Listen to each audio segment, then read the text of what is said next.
మంత్రి Nara Lokesh red book పై మాజీ మంత్రి అంబటి విమర్శలు చేశారు. లోకేష్కు రెడ్ బుక్ శాపంగా మారబోతుందని ఆయన అన్నారు. రెడ్ బుక్ రచయితగా లోకేష్ చరిత్రలో నిలిచిపోతారని ఎద్దేవా చేశారు. అల్లు అర్జున్ సినిమా చూడకుండా ఎవరిని ఆపలేరని అంబటి అన్నారు. అరచేతిని అడ్డుపెట్టి సినిమా చూడకుండా ఆపలేరని అన్నారు.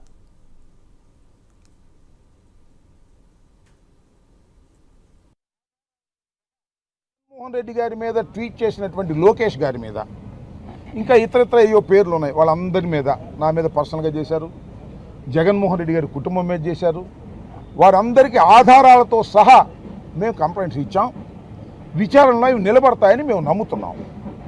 మరి మా సోషల్ మీడియా కార్యకర్తల మీద అరెస్టులు చేసినప్పుడు వారి మీద కూడా మీరు ఎందుకు యాక్షన్ తీసుకోరు అనేది మా ప్రశ్న. ఇక్కడ మీరు అలా యాక్షన్ తీసుకోలేదు అంటే చట్టం తన పని తాను చేసుకోకుండా మధ్యలో మీరు గొంతు పిసుకుతున్నారని అర్థం.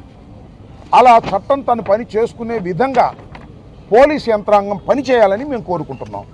రెడ్ బుక్ రాసింది మాత్రం మన లోకేష్ బాబు గారు. ఆయన శాశ్వతంగా రెడ్ బుక్ రచయితగా నిలిచిపోతాడు.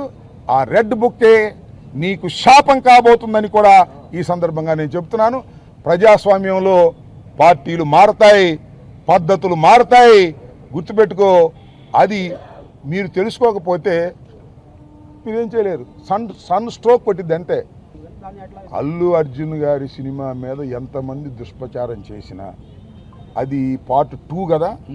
ఏ పుష్పాన్ని చూడకోకుండా ఎవడు ఆపలేడు. అక్కడ దాకా ఎందుకయ్యా?